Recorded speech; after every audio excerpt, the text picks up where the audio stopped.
아멘. 새가족 등록을 하게 되면 드리는 선물에 보면 이런 성구가 적혀 있습니다. 이제 청하건대 종의 집에 복을 주사 주 앞에서 영원히 있게 하옵소서. 주 여호와께서 말씀하셨사오니 주의 종의 집이 영원히 복을 받게 하옵소서. 저는 이 선물을 드리면서 진심으로 새로 등록하는 가정의 성도님들이 또 의왕우리교회 성도님들이 이런 하나님의 축복이 있기를 바라는 간절한 기도를 드리게 됩니다. 이 성경구절처럼 성경에는 복에 대한 그런 약속을 하는 성경 말씀이 참 많이 나옵니다. 예를 들면 신명기 28장 하면 축복장이라고 우리가 일명 알고 있습니다. 신명기 28장 2절부터 6절 말씀에 보면 들어가도 복을 받고 나와도 복을 받고 심지어는 집안의 동물들까지도 복을 받는 그런 내용이 성경에 기록되어 나옵니다. 뿐만 아니라 창세기 12장 1절 2절 아브라함을 향해서 복의 근원이라고 이야기하고 있습니다. 아브라함을 통해서 많은 사람들이 복을 받게 될 것이다, 그런 영향력 있는 삶을 살게 될 것이다 라고 이야기합니다. 이것을 현대 버전으로 바꾸면 예수를 잘 믿으면 세상적으로도 성공하고 많은 사람들에게 그렇게 영향력 있는 그런 삶을 살게 될 것이다, 그런 뜻입니다. 그런데요, 그런 인생을 살아가는 사람들이 있는가 하면 우리 주변을 바라보면 실제로 그렇지 못하고 생각지도 않게 예기치 않은 그런 고난을 만나서 이런저런 마음고생하는 어려움을 겪는 그런 가정들도 많이 있더라는 것입니다. 심지어는 예수님을 잘 믿었는데 진로가 풀리지 않아서 그것 때문에 마음고생하는 젊은 청년들이 우리 주변에 너무너무 많습니다. 뿐만 아니라 예수님 믿는 것 때문에 불이익을 안 당해도 되는데 예수 믿는 사실 때문에 불이익을 당하는 그런 사람들이 얼마나 많이 있습니까? 회교권이나 북한이나 중국 같은 나라에만 핍박이 있는 것이 아니라 지금 대한민국 안에 살고 있는데도 여전히 그런 핍박이 있습니다. 교회와 기독교에 대한 사회적 인식이 이제 점점 안 좋아져서 그런지 모르겠지만 그 직장인들 안에 자기가 예수 믿는 사람이란 걸 드러내는 걸 별로 좋아하지 않습니다. 잘 안 드러내려고 그래요. 여러분, 이제 추석 명절이 다가옵니다. 믿지 않는 친지들을 만나게 되는데 예수 믿는 것 때문에 보이지 않는 제사 문제로 갈등을 겪게 됩니다. 내용을 겪게 돼요. 저만 해도 지금은 작은 집도 예수를 믿고 고모댁도 예수를 믿어서 이제 별 그런 눈치를 안 봐도 되지만 한 5년 전, 10년 전만 해도 예수 믿는 집안이 우리 집안밖에 없다 보니까 이제 큰 집에 제사를 지내러 가면 이제 절을 하는 그 타이밍에 이제 몰래 자연스럽게 뒤로 빠집니다. 근데 어떻게 큰아버지가 큰어머니가 알았던지 그냥 거기에서 예수 믿으면 밥 먹여주냐, 그런 얘기를 항상 들었던 기억이 있습니다. 특히 믿지 않는 가정에 이제 단단 호롤난신으로 시집간 며느리들, 명절만 되면 다 적군이고 혼자만 아군 같아요. 절을 해야 될지 안 해야 될지 살살 눈치 보며 부엌에 가도 동서 가서 제사 지내야지, 절해야지, 그러다가 어정쩡 절하는 것도 아니고 안 하는 것도 아니고 그렇게 눈치 보며 명절을 보낼 때가 참 많이 있습니다. 아마 이번 명절도 아마 그런 분이 계실 거라고 생각이 듭니다. 심지어는요, 인터넷에 기독교에 대한 기사만 실려도 그 댓글을 보면 온갖 비방과 조롱의 글들이에요. 심지어는요, 3년 전에 옥하는 목사님이 소천을 하시지 않았습니까? 그 옥 목사님께 소천하실 때 일간지 신문에서 참으로 기독교의 좋은 지도자, 모범이 되는 지도자가 이제 천국에 갔다는 기사를 그렇게 실었습니다. 그랬더니 그 댓글에 보니까요, 저는 너무 놀랐습니다. 거기에 어떤 사람이 비방의 글을 달아놓고 욕을 하는데요, 차마 눈 뜨고는 볼 수 없는 그런 글을 써놨어요. 여러분, 그 사람들의 표현에 의하면 기독교는 개독교예요. 그리고 목사는 먹사고 교회는 거의 지옥 비슷한 기관처럼 그렇게 그 사람들에게 인식되어 있어요. 여러분, 그래서 어떤 사람은 지금이 신핍박 시대에 우리가 살고 있다, 이렇게까지도 말하는 사람이 있습니다. 여러분, 이렇게 우리 믿는 사람이 핍박받는 이유가 물론 우리가 이런저런 그동안에 잘못을 해서 그런 핍박받는 이유도 있겠지만 가장 그보다 근본적인 이유는 바로 지난주에 살펴본 것처럼 세상이 우리를 미워하기 때문에 그렇다는 것입니다. 여러분, 요한복음 15장 18절 19절 말씀을 같이 한번 읽어보겠습니다. 시작. 세상이 너희를 미워하면 너희보다 먼저 나를 미워할 줄 알라. 너희가 세상에 속하였으면 세상이 자기를 사랑할 것이나 너희는 세상에 속한 자가 아니요 도리어 내가 너희를 세상에서 택하였기 때문에 세상이 너희를 미워하느니라. 이 미워하다라는 단어가요 15장부터 17장까지 무려 총 7번 연속해서 나옵니다. 그 미워하는 이유가 다른 게 아니에요. 소속이 다르다는 거예요. 우리가 세상에 속하지 않는다는 거예요. 그래서 예수님을 미워한 사단이 우리를 미워하는 거예요. 그래서 예수님은요 33절에 우리들이 살아가는 세상에서 환난을 당할 수밖에 없는 존재다 이렇게 이야기하고 있습니다. 그런 제자들이 당할 환난을 구체적으로 언급하는데 첫 번째 겪는 환난이 출교라는 것을 말하고 있습니다. 여러분, 이 출교라는 것은 공동체로부터의 퇴출입니다. 이게 우리 시대에 출교하면 그게 별로 이렇게 피부로 닿지 않는데 이 당시의 출교는 모든 사회적 혜택으로부터 단절이에요. 모든 자녀들이 교육으로 받는 것도 단절이에요. 얼마 전에 지난주입니다. 그 회교권을 사역하시는 선교사님 편지를 받았어요. 본인이 복음을 전해서 그 동역을 하려고 했던 한 가정이 최근에 망명을 신청했다는 거예요.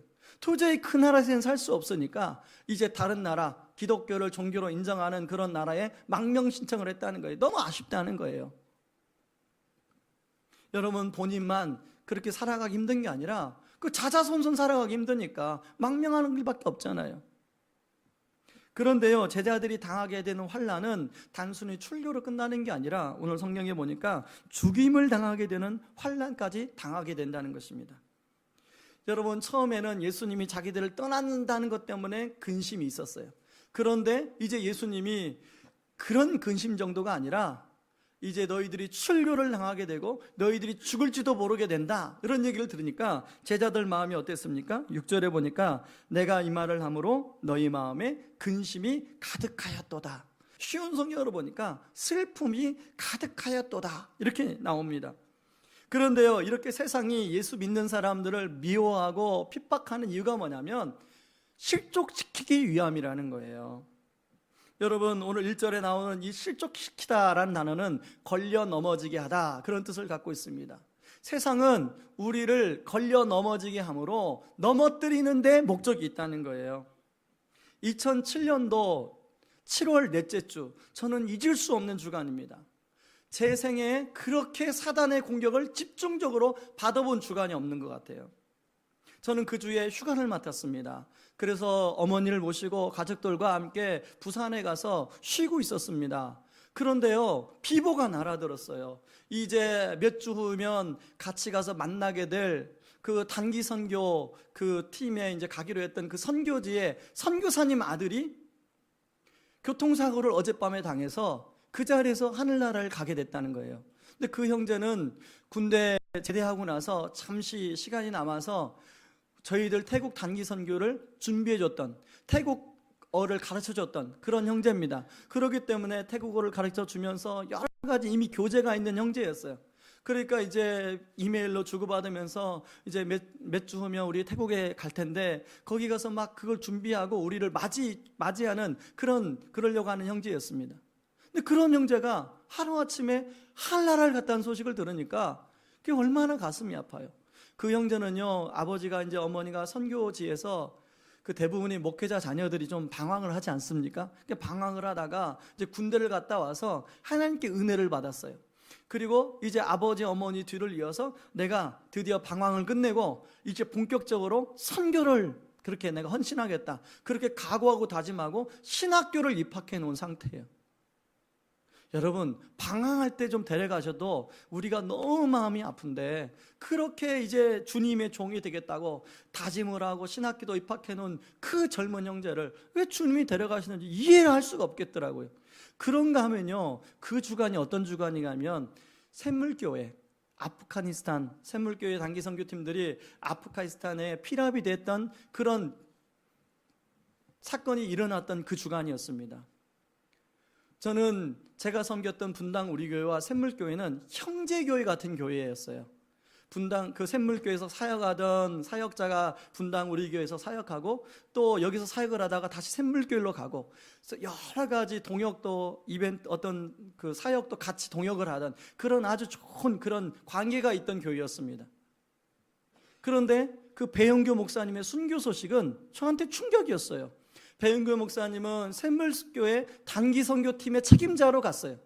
근데 제가 분당 우리 교회가 아니라 분당 샘물교회에 만약에 사역을 했더라면 제가 순교를 당할 대상이에요. 저는 분당 우리 교회 선교부를 맡고 있는 책임자였기 때문에 이제 2주 3주 후면 저희들은 몽골로 단기 선교를 가기로 예정되어 있는 상황이었습니다. 그러니까 그 배은교 목사님의 그 순교의 소식이 저한테는 그냥 이렇게 들려지지가 않아요. 심지어는요, 제가 단기 선교를 떠나면서 제가 차를 주차장에 주차를 하는데 과연 이 차를 다시 탈 수 있을까? 그런 마음이 들더라고요. 또 배용규 목사님은 뭐 개인적으로는 잘 알지 못하지만 왕재천 목사님 설교하러 오시지 않았어요? 그 왕재천 목사님의 1년 대학 후배예요. 같은 CCC. 되게 친해요. 그러니까 그게 남 얘기가 아닌 거예요. 그렇게 이제 하고 있는데 같이 사역하고 있던 부목사님의 사모님이 갑자기 병원에 감기로 갔는데 그 바이러스가 폐로 전이가 돼가지고 중환자실에 입원했다는 소식이 저한테 또 들려져 왔어요. 그래서 휴가가 월요일부터 이제 한 3박 4일 뭐 한 4박 5일 그렇게 쉬려고 내려갔는데 그냥 수요일날 올라올 수밖에 없었습니다. 그래서 수요일날 올라와서 그 병원의 중환자실 앞에서 저는 이제 사역을 안 하는 휴가 기간이었기 때문에 낮에도 같이 있고 밤새도록 그 목사님과 같이 사모님 병실을 지켰던 기억이 있습니다. 그런데요, 그렇게 간절히 기도하고 하나님 살려주세요, 아직 애들이 어리잖아요, 하나님 살려주세요, 그렇게 기도했는데 토요일날 하나님 데려가셨어요. 저는 마치 해머로 제 머리를 맞은 것 같았어요. 일주일 동안 제 가까이 있는 사람들이 3주 연속, 그리고 신실한 주의 종들이라고 했던 사람들이 3주 연속 의문의 죽음을 통해서 하늘나라로 가니까 이해할 수가 없는 거예요. 제가 얼마나 흔들렸는지 모릅니다. 그런데요, 그때 그 일로 인해서 저만 흔들리는 게 아니더라고요. 저와 함께 신앙생활하던 모든 형제 성도님들 보니까 믿음이 조금 있는 사람들은 더 많이 흔들리고요, 또 좀 믿음이 강한 사람들 그래도 흔들리더라고요. 여러분, 그런데요, 세상에서는 우리가 그렇게 흔들릴 수밖에 없는 존재라는 거예요. 우리 주님이 우리가 흔들릴 것을 아시고 오늘 뭐라고 말씀하냐면 실족하지 않기 위해서 오늘 본문에서 필요한 것들에 대해서 말씀하고 있더라는 것입니다. 그러므로 오늘 주님이 제자들에게 하는 말씀은 바로 저와 여러분들에게 하는 말씀이라고 저는 생각합니다. 그러므로 우리가 이 흔들리는 세상 속에서 우리가 걸려 넘어지지 않기 위해서 몇 가지 알아야 될 명제가 있는데요, 한 3가지만 좀 저는 나누기를 원합니다. 첫 번째는요, 저를 따라 하시기 바랍니다. 세상은 한계를 가지고 있다. 여러분, 세상이 우리에게 이런저런 일로 핍박하고 우리를 괴롭게 힘들게 하면 우리는 그런 세상에 대해서 두려운 존재, 그리고 세상은 무서운 존재라고 생각합니다. 저는 세상을 생각할 때마다 노인과 바다에 예전에 봤던 영화의 한 장면이 생각나요. 우리는 노인이고 세상은 집채 많은 파도로 무장한 그런 바다 같아요. 그 노인이 자기가 잡은 그 물고기를 가지고 항구로 돌아오는데 그 물고기를 공격하는 상어들의 공격, 그리고 그 노인의 배를 공격하는 그 바다의 집채 많은 파도, 마치 꼭 세상 앞에 있는 우리가 그 노인처럼 그렇게 저는 느껴지더라고요. 그래서요, 사도 요한은 계시록에서 그런 세상을 뭐라고 이야기하냐면 큰 성 바벨론이라 이렇게 이야기하고 있습니다. 그런데요, 사단은 하나님의 심판을 받을 운명에 놓여 있는 한계를 지닌 존재라는 사실입니다. 이미 사단은 예수 그리스도의 십자가와 부활 사건을 통해서 머리가 치명타를 입었어요. 그리고 이제 예수님이 재림을 하면 사단의 유예 기간은 끝나고 이제 영원한 심판을 받게 될 운명에 놓여 있는 존재가 사단이라는 것입니다. 그래서 오늘 본문에 예수님 뭐라고 합니까? 내가 세상을 이기었노라. 너희가 세상에서 환난을 당하나 담대하라, 이렇게 이야기하고 있는 것입니다. 그리고 계시록 18장 21절에서는 우리 같이 한번 읽어보겠습니다. 시작. 이에 한 힘센 천사가 큰 맷돌 같은 돌을 들어 바다에 던져 이르되 큰 성 바벨론이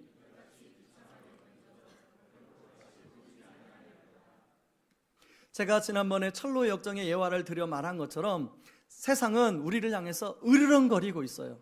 이쪽에서 으르렁거리고 저쪽에서 으르렁거리고. 그런데 가만히 보니까 그 사자의 머리에 뭐가 묶여져 있어요? 끈이 묶여져 있더라는 거예요. 그리고 끈이 아주 견고한 기둥에 묶여져 있어요.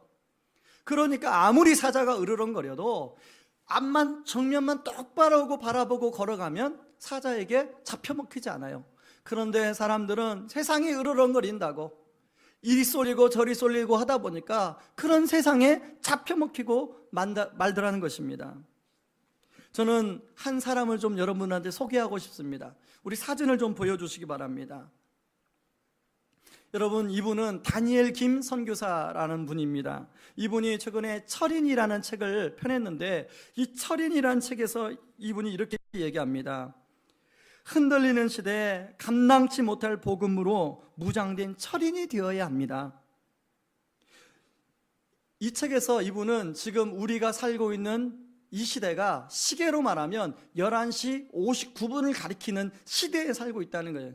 그렇기 때문에 어느 때보다도 영적 전쟁이 심해서 사단은 우리를 굉장히 많이 공격하고 있는데 영적으로 철인처럼 무장해서 그런 세상의 그 파도 앞에 정면으로 우리가 맞받아치며 나가야 된다고 이 책에서 주장하고 있습니다.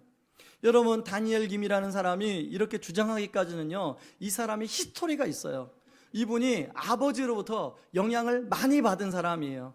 그 아버지로부터 영향을 많이 받았다고 하니까 아버지가 유명한 영적인 그런 영향력을 가진 목사님인가 선교사님인가 그렇게 생각하실지 모르겠어요. 그런데요, 선교사님도 아니고 목사님도 아니에요. 이 다니엘 김의 아버지는 일본 야쿠자예요. 여러분, 아버지가 일본 야쿠자니까 그 다니엘 김의 어머니, 그 아버지의 아내 되시는 그 어머니가 겪었을 마음고생, 그리고 여러 가지 환경으로 인해서 어려움을 당했을 그 고생이 얼마나 심하겠습니까? 그리고 그로 인해서 다니엘 김이 그 어릴 때 얼마나 많이 힘든 시간을 보냈겠어요. 그 책에도 보면 다니엘 김이 이런저런 삶의 질곡이 있었다고 그렇게 소개되어 나옵니다. 그런데요, 다른 어머니 같으면 아마 그런 남편하고 절대 못 살겠다고 몇 번을 집에서 뛰쳐나가고 이혼하고 뭐 그럴지 몰라요. 그런데요, 이 어머니가 이 어머니도 처음에는 그렇겠죠. 힘드니까. 그런데 이 어머니가 신앙 3대째예요. 그래서 하나님 앞에 오로지 눈물로 매달리며 기도했어요. 그런데 그렇게 눈물로 기도해서 매달리니까 하나님께서 이 아버지가 마음을 열고 예수님을 받아들이게 됐어요. 그런 과정을 다니엘 김 선교사가 보고, 원래 이 다니엘 김 선교사는 일본에서 공부를 하고 그 다음에 미국의 육군사관학교를 졸업을 했습니다. 그런데 그런 아버지가 복음으로 변화되는 모습을 보고, 내가 장교의 꿈도 참 중요하지만 하나님 나라의 장교가 되는 꿈이 더 중요하겠다 해서 진로를 방향을 틀어요. 그래서 육군사관학교 졸업하고 신학교에 들어가서 지금 유튜브에 다니엘 김 치면요, 그 유튜브에 나오는 영상에 얼마나 많은 조회수가 있는지 몰라요. 우리는 참 이 사람이 유명한지 모르는데 그 유튜브 들어가면 그 조회수가 몇십만 건이에요. 많은 젊은이들에 지금 영향을 미치고 있어요. 이 신문의 인터뷰 기사에 보니까 기자가 이 시대의 아픈 청춘들에게 한 말씀만 좀 해주시라고 그런 부탁을 하니까 이 다니엘 김이 뭐라고 얘기했냐면, 제발 자기 연민을 그만두시기 바랍니다. 우리는 우울증 환자가 될 수밖에 없는 현실에 살고 있어요. 이럴 때 무엇이 필요합니까? 주 예수 그리스도입니다. 복음, 오직 복음입니다. 내 인생과 우리 삶 속에서 하나님의 통치를 인정하십시오. 그것이 흔들리는 이 세상에서 흔들리지 않게 사는 길입니다 라고 그렇게 대답을 했다는 것입니다. 저는 이것을 영적인 정면 돌파라고 말하고 싶습니다. 저도 우리 성도님들을 만나면서 이런 영적인 정면 돌파를 하라고 권면을 드릴 때가 많이 있어요. 제가 우리 성도님을 만날 때마다 깜짝깜짝 놀라는 게, 신앙생활을 오래 했어요, 교회를 오래 다녔는데도 자기의 인생의 어떤 문제 앞에 정말로 목숨 걸고 하나님께 그렇게 매달려서 그 인생의 문제가 해결받은 경험을 한 번도 못 해보신 분이 너무 많더라는 거예요. 그냥 교회만 왔다 갔다 했어요. 그러니까 하나님을 믿는 것도 아니고 하나님을 믿지 않는 것도 아니고, 여러분 이왕에 하나님 믿으려면 제대로 믿으시기 바랍니다. 여러분의 어떤 인생의 문제 앞에, 풀리지 않는 답답함 앞에 있다면 그 문제를 놓고 한번 목숨 걸고 죽으면 죽으리라 매어 달려보시기 바랍니다. 그렇게 영적으로 정면 돌파해 나가면 세상은 더 이상 우리를 잡아먹을 수가 없어요. 우리가 정면 돌파해서 주님만 바라보고 나가면 세상은 무서워서 도망가는 줄 믿습니다. 저는 지난주에 한 청년을 만났습니다. 지난주에 한 청년을 만나서 이런저런 상담을 하면서 이야기를 듣고 그 청년에게 그런 권면을 했습니다. 형제님, 우리 같이 한번 이 형제님이 당면한 이 문제를 가지고 같이 하나님께 소망을 두고 우리 같이 한번 기도해 봅시다. 하나님이 주신 약속의 말씀 붙들고 우리 같이 한번 기도해 봅시다. 하나님이 어떻게 인도하시는지, 우리 살아계신 하나님이 어떻게 일하시는지 한번 봅시다. 그랬더니 그 청년 형제님이 그러는 거예요. 목사님, 제가 목사님 말씀대로 해보겠습니다. 여러분, 저는 그 형제님이 정말로 믿음을 붙들고 정면 돌파해 나가면 하나님이 그 형제 앞에 있는 그런 장애물이 어떤 장애물일지라도 그것을 뛰어넘을 수 있는 힘과 용기를 주실 줄 믿습니다. 저는 형제님뿐만 아니에요. 이곳에 계시는 많은 어른들, 여러분 얼마나 많은 장애물이 우리 앞에 있습니까? 여러분 가장으로 살아가는 것 자체가 너무나 무겁게 느껴지는 시대에 우리가 살고 있지 않습니까? 어머니들은 어떤가요? 어머니들은 자녀들을 교육을 맡았는데 자녀들을 키우다 보면 나조차도 지혜가 없을 때가 많을 때가, 그렇게 느낄 때가 많이 있지 않습니까? 그러므로 우리 남자 어른들도 그렇고 또 여자 어른들도 그렇고 우리가 믿을 것은 주님밖에 없어요. 사춘기 때문에 그렇게 힘들어하는 딸을 가진 어떤 부모님, 그 딸 때문에 그분의 믿음이 얼마나 성장한지 아십니까? 근데 지금은요, 그 딸이 효녀딸이 됐어요. 여러분, 저는 여러분에게도 그런 하나님의 은혜가 주어질 줄 믿습니다. 이제 우리가 가을 특별 새벽 부흥회가 9월 30일부터 2주간 있습니다. 이번에 인생의 반전을 꿈꾸라, 사사기를 가지고 이제 말씀을 전하려고 하는데, 저는 이 특별 새벽 부흥회를 놓고 기도하는데 제 가슴에 뜨거움이 있어요. 우리 성도님들이 2주 동안에 나와서 함께 기도할 때 인생의 반전이 일어나는 계기가 되었으면 좋겠다. 벌써 그것들을 바라보고 기도하는데 제 마음이 뜨거워져요. 여러분들에게 그런 은혜가 있기를 바랍니다. 두 번째, 우리가 알아야 될 명제는, 저를 따라 하시기 바랍니다. 우리에게는 영적 의식 개혁이 필요하다. 이제 우리가 설교 후에 여명학교 학생들을 위한 그 사랑의 음식 나눔 헌금을 할 예정이 있습니다. 여러분, 봄에 여명학교 교감생님이 와서 간증을 했는데요, 여명학교 학생들을 가르치는데 가장 힘든 시간이 3월, 4월, 5월이라는 것입니다.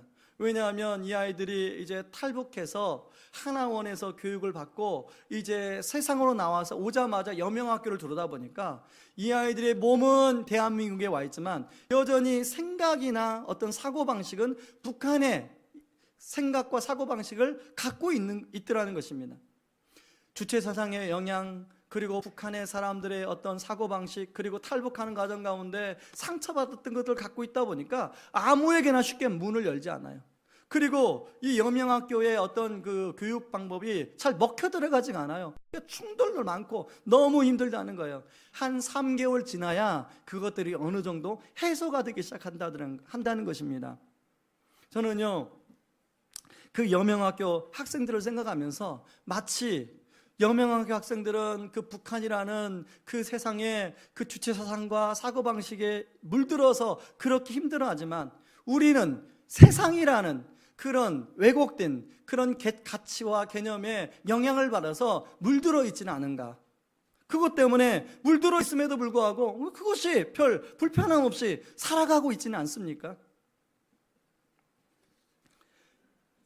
여러분, 여명학교 학생들만 왜곡된 게 아니에요. 지난주 제가 우리 그 성문화에 대해서 한번 예를 들어서 말씀을 하지 않았습니까? 젊은이들만 성문화에 노출된 게 아니라 지금 우리 대한민국 사회는 애나 젊은이들이나 어른이나 상관없이 다 지금 성문화에 노출되어 살아가요. 이번에도 이제 추석 연휴가 9일이나 되니까 이번 추석 명절에 외국을 나가는 사람이 그렇게 많다는 거예요. 저는 골프채 들고 외국 나가는 분들이 다 그러진 않겠지만 또 많은 상당수가 또 나쁜 짓을 하고 올 거예요. 저는 이번에 여성가족부에서 그런 사람들을 비자를 제한하겠다고 하는 법을 만든다고 하는데 적극 찬성입니다. 그런 분들은 비자를 안 줘야 돼요. 해외를 못 나가게 해야 돼. 또 한국에서 그럴지도 모르죠. 그러나 어떻든 간에 우리가 그런 것에 너무 노출되다 보니까 그런 사람들은요, 그게 죄라고도 생각 안 해요. 저는 지난주에 굳이 말씀드렸기 때문에 이번 주는 그 얘기를 이제 안 하고 다른 일을 좀 들려고 합니다. 여러분, 환난, 오늘 본문에 나오는 환난이나 고난에 대해서 세상의 왜곡된 가치로 보면 어떻게 고난을 이야기하고 있습니까? 세상은 그런 고난에 대해서 부정적으로 이야기합니다. 고난은 피해가야 되는 것이다. 그런데 우리가 삶을 살다 보면 어떤 고난은 피해갈 수가 있어요. 그런데 어떤 고난은 피해가지 못하고 직접 부딪혀야 될 것들이 많이 있습니다. 그래서 성경은 고난에 대해서 뭐라고 이야기하냐면 고난에 대해서 그렇게 부정적으로 이야기하지 않아요. 긍정적으로 이야기하고 있습니다. 고린도후서 5장 3절 4절을 같이 한번 읽어봅니다. 시작.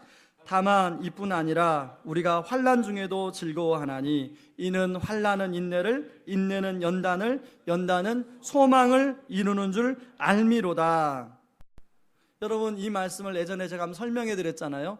환난은 인내를 생산해내는 공장이고 인내는 인격, 여기서 연단은 인격인데 인격을 만들어내는 공장이고 여기에 인격은 소망을 만들어내는 공장이다. 여러분, 실제로 우리 삶이 그러지 않습니까? 어떤 고난과 어려움을 통해서 인격이 다져지는 거예요. 그리고 그런 가운데 주님을 향한 소망이 생기는 거예요.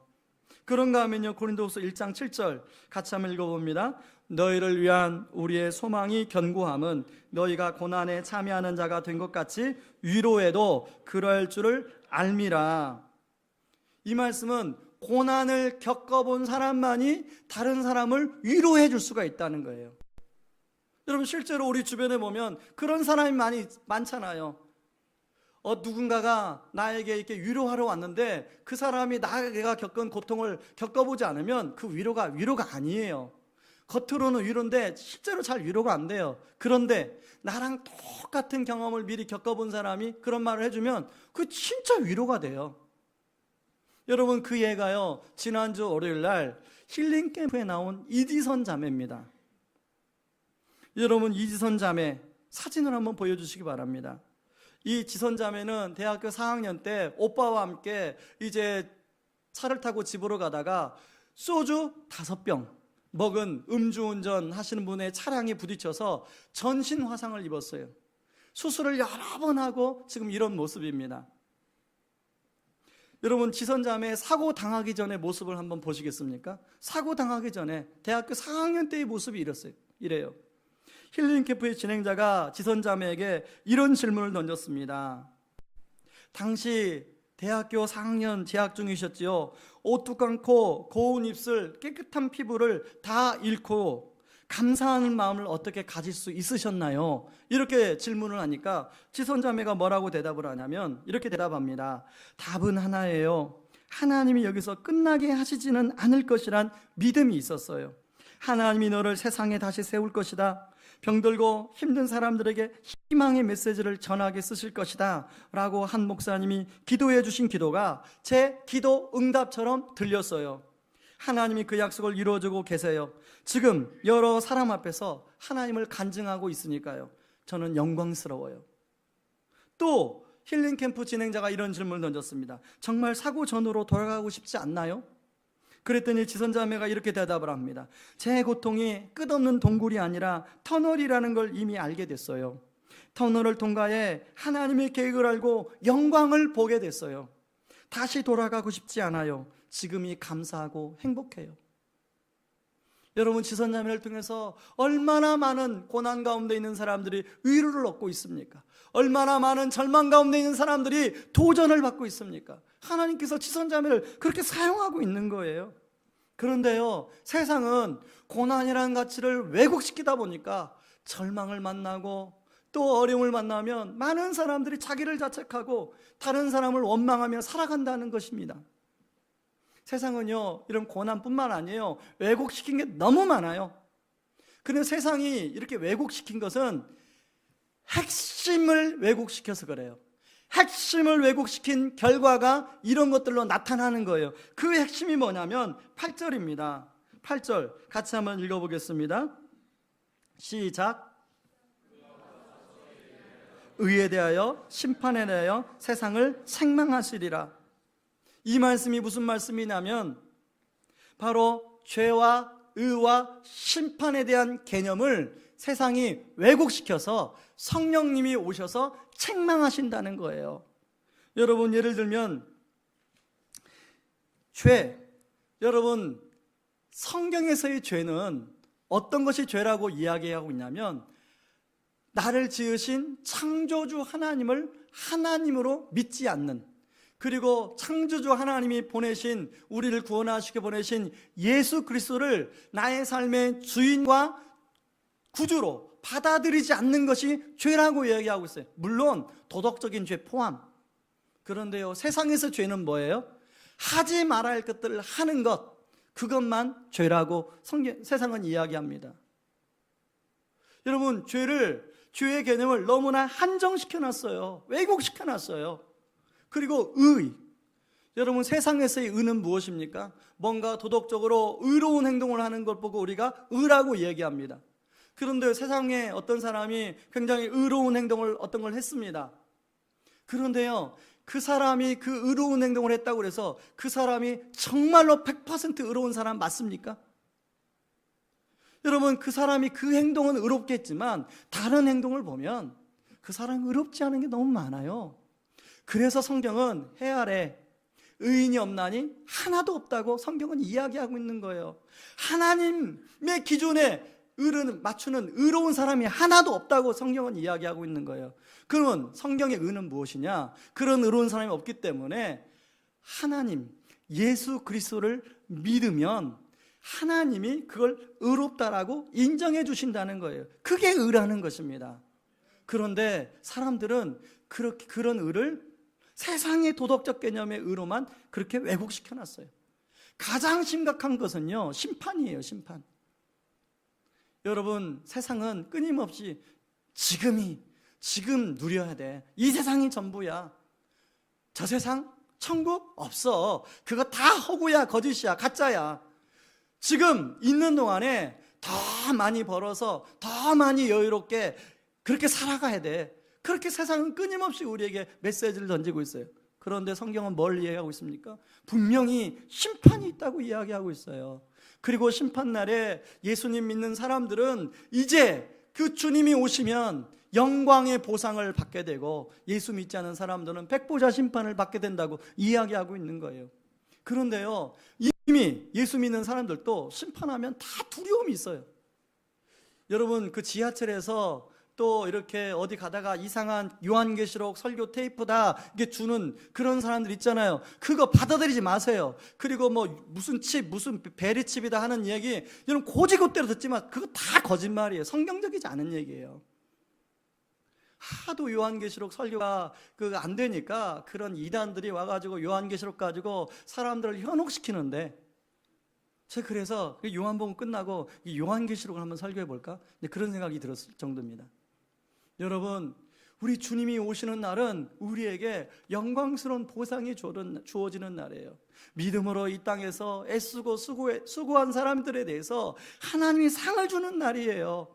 여러분 생각해 보세요. 다른 사람들은 주일날 다 놀러가고 주일날 여기 왔는데 여러분 아무런 상이 없으면 여러분 좀 이상하지 않습니까? 하나님이 우리 주님이 오시는 날은 우리에게 영광스러운 상을 다 준비하고 계세요.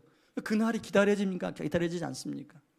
저희 집 막내는요, 자기 생일날 엄청 기다리거든요. 이미 생일이 지났는데 벌써 다음 내년 생일을 기다려요. 왜 그럴까요? 생일날 그렇다고 해서 뭐 해주는 것도 없어요. 35,000원짜리 선물 하나 달랑 이번 생일날 사줬거든요. 그런데도 다음 생일을 또 기다려요. 여러분, 우리 주님이 35,000원짜리보다 더 큰 선물을 주시지 않을까요? 여러분, 주님이 오실 날이 기다려질 수 있기를 바랍니다. 그러므로 사단은 이런 죄와 그리고 의와 심판의 개념을 왜곡시켜 놓다 보니까 다른 모든 것이 다 왜곡되어졌어요. 그 영향을 받아가지고. 그래서 성령님이 뭐라고 얘기했는지 아세요? 오셔가지고 아까 16장 8절 읽은 것처럼 세상을 향해서 책망하겠다고, 책임을 묻겠다고 그렇게 말씀하고 있는 거예요. 여기에 이 책망하시다라는 뜻은 엘렌코라는 단어입니다. 이 엘렌코라는 단어는 책망을 통해서 바로잡다, 그런 뜻을 갖고 있어요. 단순히 책망하는 정도가 아니라 책망을 해서 그 개념을 바로잡는 거예요. 여러분, 우리에게 성령님께서 우리 안에 잘못된 왜곡들, 세상으로 인해서 잘못된 어떤 그 가치들, 그것들을 성령님이 바로잡아 주시는 은혜가 있기를 바랍니다. 그래서요, 그 다음 성경 구절에 보면 16장 13절에 보면 그러나 진리의 성령이 오시면 그가 너희를 모든 진리 가운데로 인도하시리니 그가 스스로 말하지 않고 오직 들은 것을 말하며 장래일을 너에게 알리시리라, 이렇게 말씀하고 있는 거예요. 여러분, 진리의 성령님이 오시면 모든 왜곡되었던 것들이 참 진리가 무엇인지 드러나게 되어 있어요. 참 진리가 무엇인지 우리한테 가르쳐 주게 되어 있어요. 그러면 우리는 왜곡된 것을 붙들고 믿고 살아가는 게 아니라 참 진리를 붙들고 살아갈 때 우리의 인생이 의미 있는 인생이 되는 거예요.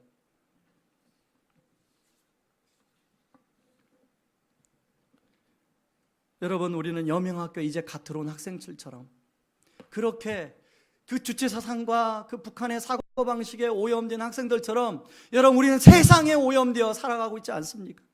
그리고 오염된지도 모르고 안주하며 살아갈 때가 얼마나 많이 있습니까?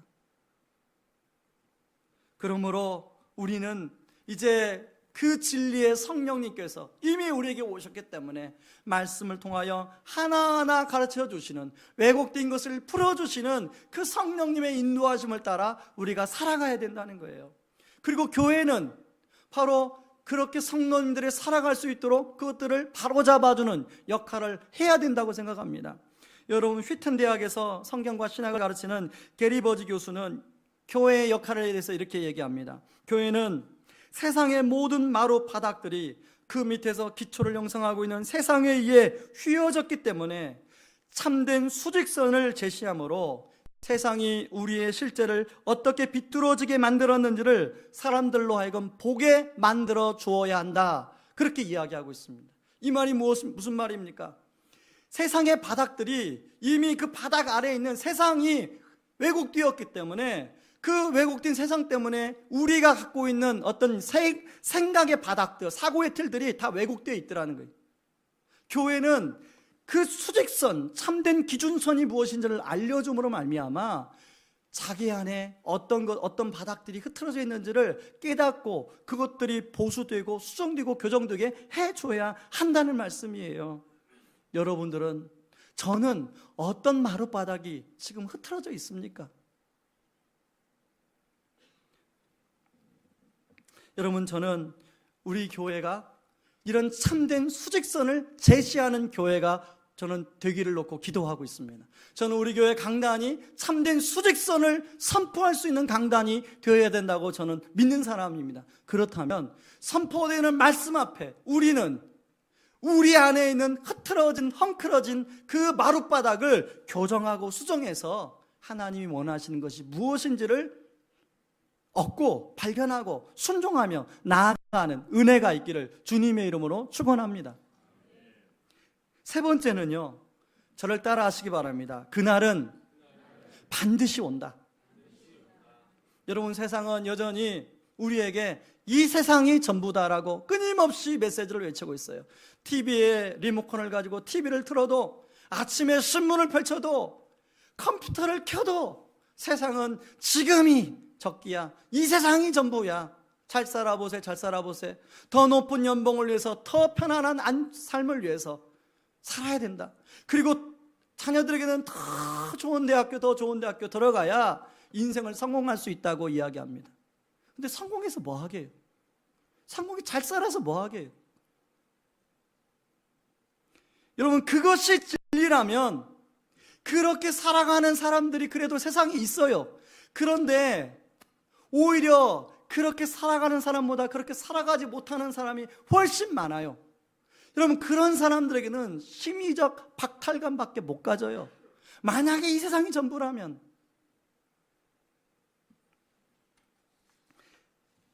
여러분, 오늘 본문에 나오는 제자들 20절에 보면 너희는 곡하고 애통하겠으나 세상은 기뻐하리라. 제자들은요, 지금 곡하고 애통하고 있어요. 그런데요, 이런 제자들처럼 초대교회 성도들도 마찬가지예요. 곡하고 애통하는데 살아간 사람들이 많아요. 지금도 핍박 가운데 있는 사람들이 곡하고 애통하는 것을 살아간 사람이 많아요. 앞에 말씀드린 것처럼 예수를 잘 믿음에도 불구하고 예기치 않은 고난을 겪어가며 살아간 사람들이 우리 주변에 너무 많아요. 여러분, 대형병원에 한번 응급실에 가보세요. 중환자실에 가보세요. 그리고 입원을 해보세요. 예수 믿는 사람이 얼마나 많은지.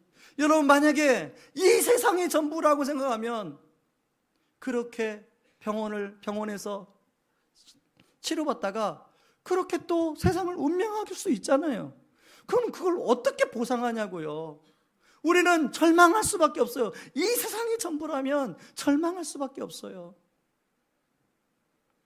북한의 지하교회 성도님들, 지금도 제대로 찬양하면 못하고 숨죽여서 기도하고 예배드리는 지하교회 성도님들, 그러다가 걸려가지고 수용소에 끌려가서 거기에 비참한 그런 휴를 맞이하는 그런 사람들에게 이 세상의 전부라면 어떻게 그 사람들에게 설명할 수 있냐고요. 설명할 수가 없어요. 주님은 그런 사람들에게 소망의 말씀을 하고 있어요. 바로 이 세상의 전부가 아니라 그날이 온다는 거예요. 비록 지금은 근심하고 애통하지만 그날이 오면 기뻐하게 될 것이라고 말씀하고 있는 거예요. 여러분, 요한복음 16장 22절 말씀을 같이 한번 읽어봅니다. 시작. 지금은 너희가 근심하나 내가 다시 너희를 보리니 너희 마음이 기쁠 것이요 너희 기쁨을 빼앗을 자가 없으리라. 여러분, 예수님은 반복해서 조금 있으면 총 7번을 이야기하고 있어요. 다시 말해서 지금 비록 고단하고 힘들지만 조금 있으면 모든 고단함이 사라지고 근심이 변하여 기쁨이 되는 순간이 오게 된다는 것입니다. 여기서의 그날은 1차적으로는 제자들에게는 예수님의 부활할 날을 의미하고 있어요. 그러나 2차적으로는 주님이 다시 오실 날을 의미하고 있는 거예요. 초대교회 성도님들은요, 이것을 너무 사모하며 기다렸어요. 그래서 요한계시록 22장 20절에 뭐라고 하냐면 이것들을 증언하신 이가 이르시되 내가 진실로 속히 오리라 하시거늘 아멘 주 예수여 어서 오시옵소서. 초대교회 성도님들은 만날 때마다 아멘 주 예수여 어서 오시옵소서 그렇게 사모하고 주님을 기다렸어요. 왜 그럴까요? 주님이 오시면 영광스러운 면류관이 주어지기 때문에. 바울은 이거에 대해서 이렇게 얘기합니다. 디모데후서 4장 8절 다 같이 읽습니다. 이제 후로는 나를 위하여 의의 면류관이 예비되었으므로 주 곧 의로우신 재판장이 그날에 내게 주실 것이며 내게만 아니라 주의 나타나심을 사모하는 모든 자에게니라. 우리는 이미 초림에 예수님이 오셨지만 아직 재림이 예수님이 오시지 않았습니다. 그리고 그 이미와 아직의 중간 사이를 우리는 살고 있어요. 세상의 초림으로 인하여 사단은 결정타를 입었습니다. 그리고 재림으로 인해서 사단은 완전히 멸망할 거예요. 그렇기 때문에 그 초림과 재림 사이, 이미와 아직 사이에 사단은 끊임없이 우리를 흔들려고 공격하고 있어요. 할 수만 있으면 넘어뜨리려고.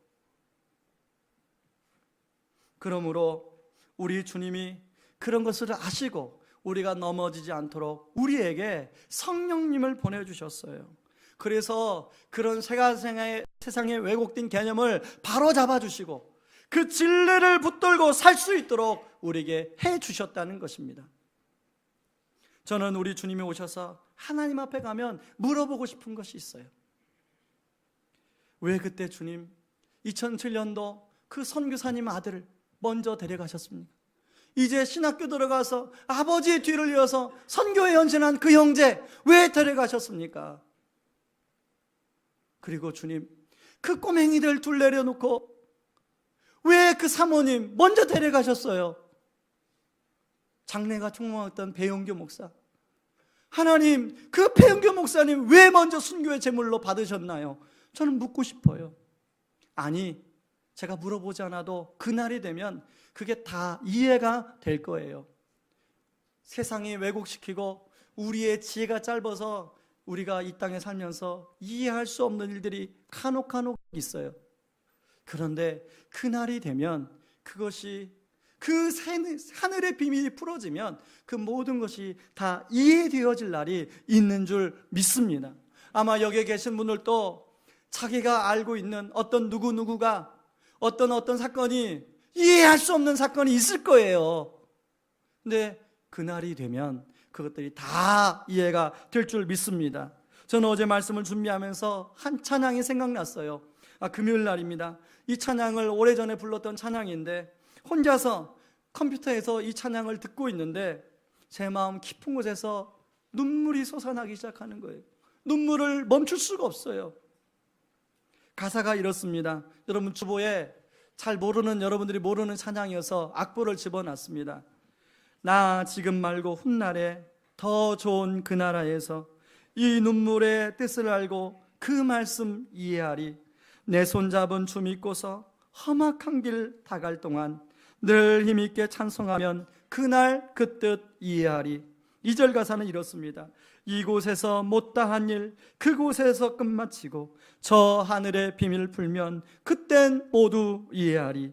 3절은 수많은 내 계획 위에 왜 구름이 덮였는지 왜 내 노래 그쳤는지 그날 되면 이해하리. 그렇습니다. 우리는 지금은 다 이해할 수가 없어요. 우리는 왜곡된 세상 속에 살고 있기 때문에 또 우리에게 이성이 짧아서 이해할 수가 없어요. 그러나 그날이 되면 그 모든 것들이 다 풀어지고 이해가 될 줄 믿습니다. 저와 여러분 그날에 대한 소망을 붙들고 살아가는 저와 여러분 되기를 주님의 이름으로 축원합니다. 제가 오늘 여명학교 학생들을 위한 헌금을 하면서 제가 아는 우리 정미화 집사님에게 좀 특송을 부탁드렸습니다. 우리 특송을 하면서 우리 자연스럽게 여명학교 학생들을 위한 헌금을 진행하도록 하겠습니다.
시간에 이 찬양 3절 4절 같이 부르기를 원합니다.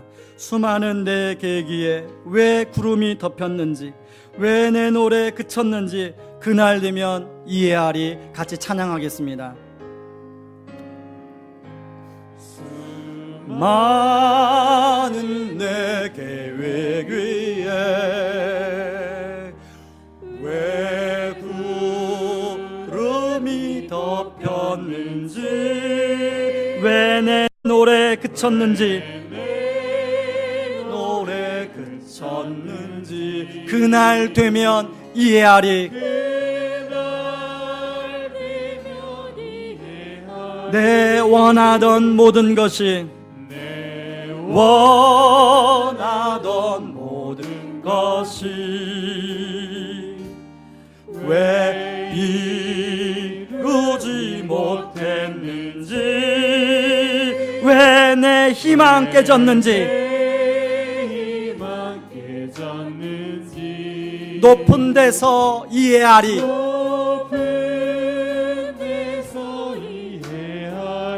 내 손잡은 주 믿고서 험악한 길 다갈 동안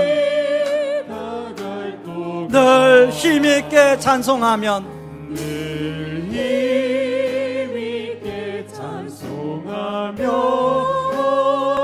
그날 그 뜻 이해하리. 한 번 더, 우리 한 번 더 합니다. 내 손잡은 주 믿고서 험악한 길 다갈 동안 늘 힘있게 찬송하면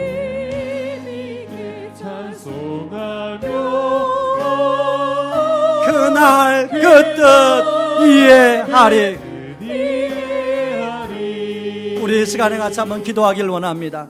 이 시간에 기도할 때 우리 좀 여명학교 학생들을 위해서 기도했으면 좋겠어요. 여러분, 여명학교 학생들 입장에서 한번 생각해 봐요. 여러분, 이 여명학교 학생들에게 이 세상의 전부라고 하면 그 삶이 이해가 되겠습니까? 저는 여명학교 학생들에게도 우리는 비록 작은 것을 나누지만 그들에게 주님의 위로가 있기를 바랍니다. 그들이 외롭지 않길 바랍니다.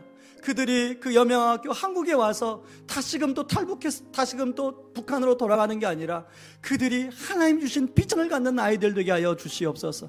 하나님, 통일한국에 하나님 그들이 주역으로 하나님 살아갈 수 있도록 도와주시옵소서. 하나님, 그들이 예수 그리스도를 인격적으로 만나게 하여 주시옵소서. 우리 같이 한번 기도하겠습니다. 기도합니다. 고마우신 하나님 아버지, 고맙고 감사합니다. 아버지 하나님, 같은 한반도에 살다가 하나님 휴전선 때문에 남과 북으로 살게 됐는데 아버지, 우리 여명학교 학생들도 우리 같은 핏줄을 타고난 우리 민족입니다. 그런데 북한에 산 이유로, 북한에 태어난 이유만으로 자유가 없고 아버지 먹을 것이 없어서 목숨 걸고 생명 걸고 아버지 하나님 국경선을 넘어 아버지 한국으로까지 왔는데 아버지 한국에서 살아가는 것도 만만치 않습니다. 문화가 다르고 생각이 달라 아버지 여러 가지 어려움이 많이 있는데 아버지 하나님 외로움이 있습니다. 아버지 하나님, 명절만 되면 아버지 북에 두고 온 가족들이 생각나는 여명학교 학생들을 우리 주님이 찾아가 위로하여 주시옵소서. 아버지, 우리는 작은 것을 함께 나누지만 아버지, 우리의 나눈 이 연금이 아버지 그들에게 위로가 되게 하여 주시고 그들에게 사랑이 되게 하여 주시옵소서. 아버지 하나님, 그들에게 하나님 사랑으로 다가가게 하여 주시옵소서. 아버지, 그 아이들이 마음의 문을 열고 예수님을 만나기를 원합니다. 아버지, 그 아이들이 마음을 열고 아버지 자기의 예수님을 구주와 주님으로 고백하는 은혜가 있게 하여 주시고 통일의 시대에 아버지 하나님 비전을 가지고 주역으로 그렇게 새롭게 무장되어지는 여명학교 학생들 될 수 있도록 하나님 아버지여 도와주시옵소서. 그런 은혜를 하나님 허락하여 주시옵소서. 우리 한 번 더 기도할 때 오늘 말씀 붙들고 기도하길 원합니다. 세상은 우리를 걸려 넘어지게 만들려고 합니다. 하나님, 어떻게든지 세상은 우리를 넘어뜨리려고 하고 있습니다. 하나님 아버지, 그런 가운데 우리가 세 가지 말씀을 기억하게 하여 주시옵소서. 세상에 가진 한계를 인식하게 하여 주시옵소서. 믿음으로 정면 돌파할 수 있는 믿음을 주시옵소서. 하나님, 영적 의식개혁함으로 말미암아 하나님, 왜곡된 그런 여러 가지 가치들로부터 벗어나서 진리의 성령님 인도에 따라 살아가게 하여 주시옵소서. 하나님, 그날에 대한 소망을 붙들고 살아가는 우리들 되게 하여 주시옵소서. 같이 기도하겠습니다. 기도합니다. 고마우신 하나님 아버지, 고맙고 감사합니다. 하나님 아버지, 우리가 아버지 이 세상 가운데 살아가는데 이미와 아직 사이에 살아가고 있기 때문에 세상 끊임없이 아버지 우리를 넘어뜨리게 하려고 하고 있습니다. 아버지, 세상이 가진 한계를 인식하고 우리가 믿음으로 정면 돌파할 수 있는 그런 은혜를 허락하여 주시옵소서. 아버지, 세상의 여러 가지 것들이 우리를 왜곡하고 아버지 오염시켜 그것들이 오염된지도 모르고 살아갈 때가 너무나 많이 있는데, 아버지 진리의 성령님 오셔서 바로 잡아주시고 우리가 진리 가운데로 인도하시는데, 우리가 그 진리의 성령님을 따라 진리를 붙들고 살아갈 수 있도록 하나님 아버지 도와주시옵소서. 아버지, 세상은 이생이 전부라고 지금도 우리에게 속삭이며 말하고 있습니다. 그러나 아버지는 이생이 전부가 아니라 그날이 온다는 소망을 붙들게 하여 주시옵소서. 아버지, 이 세상에서 아버지 하나님 그날에 대한 소망을 붙들고 이미 아직 사이에서 믿음으로 살아가는 모든 성도님들 될 수 있도록 하나님 아버지 도와주시옵소서. 이제 명절을 맞이하여 친지들을 만나게 됩니다. 아버지, 친지들 만날 때 아버지 하나님 여러 가지 아버지 예수 믿는 것 때문에 아버지 우리 부딪히고 갈등이 있을 터인데, 아버지 부딪히고 갈등이 있는 현장 속에서 그들에게 섬김으로 다가갈 수 있는 저희들이 될 수 있도록 하나님 아버지 도와주시옵소서. 고마우신 하나님 아버지, 고맙고 감사합니다. 우리로 하여금 여명학교 학생들을 생각하게 하시고 하나님 그들과 작은 우리의 정성을 나눌 수 있도록 해주심을 감사합니다. 이 헌금이 그들에겐 하나님의 사랑으로 전달되게 하여 주시고, 하나님 그 하나님의 사랑이 그들의 마음의 문을 열어서 그들을 위로하게 하여 주시고, 하나님 그들 안에 예수 그리스도가 구주와 주님으로 받아들여지게 하여 주시고, 통일한국이 될 때 그들이 주역으로 그렇게 세워지는 은혜가 있도록 하나님 인도하여 주시옵소서. 하나님 아버지, 세상은 끊임없이 우리를 흔들려고 하고 있습니다. 하나님, 그런 흔들리고 하나님 우리를 넘어뜨리려는 그 세상 앞에 하나님 세상에 가진 한계를 바로 알게 하여 주시고, 영적 의식개혁을 통하여 진리의 성령님을 따라 살게 하여 주시고, 그 나라의 소망을 붙들고 이미와 아직 사이에서 믿음으로 승리하는 우리 모든 성도님들 되게 하여 주시옵소서. 우리 시간에 다 같이 일어나서 우리 같이 찬양할 때 나는 믿네 라는 찬양 같이 하길 원합니다. 내게 허락하신 시련을 통해 나의 믿음 더욱 강하게 자라나고, 같이 찬양합니다. 내게 허락하신 시련을 통해 나의 믿음 더욱 강하게 자라나고, 험한 산과 골짜기 지나는 동안 주께 더 가까이 나를 이끄시네. 내가 겪는 시험이 어렵고 힘겨워도 내 주님보다 크지 않네. 내 앞에 바다가 갈라지지 않으면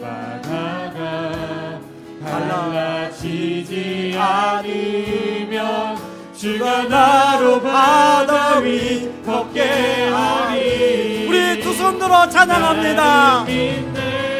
주의 능력으로 내 삶 새롭게 되리. 나는 믿네. 주의 능력으로 담대히 나아가리라. 주와 함께 싸워 승리하리라. 날마다 믿음으로 나 살아. 한 번 더. 나는 믿네. 주의 능력으로 내 삶 새롭게 되리.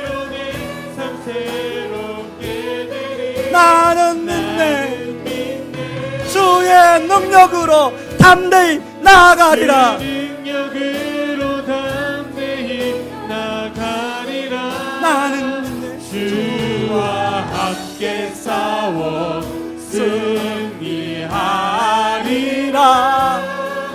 날마다 믿음으로 나 살아가리. 여러분, 한 주간 동안 이제 수석 명절을 맞이해서 여러 가지 갈등의 순간이 있을지라도 우리는 갈등하는 것이 아니라 섬김으로 대신 섬기는 저희들 되길 바랍니다. 기도하겠습니다. 지금은 우리를 죄에서 구원하시기 위해 자신을 친히 십자가에 내어주신 주 예수 그리스도의 은혜와 아들을 내어주면서까지 사랑하신 탐없는 하나님의 사랑하심과 우리를 위하여 늘 기도해 주시고 동행하여 주시는 성령님의 은혜가 세상에 실족하지 않도록 세상의 한계를 가르쳐 주시고 영적 의식개혁으로 우리의 생각을 바로잡아 주시고 이미와 아직 사이에서 그날의 소망을 붙들고 나아가길 원하는 하나님을 믿고 신뢰하며 나아가는 성도님들 머리머리 위에 이제로부터 영원까지 함께 하시기를 주의 이름으로 축원하옵나이다.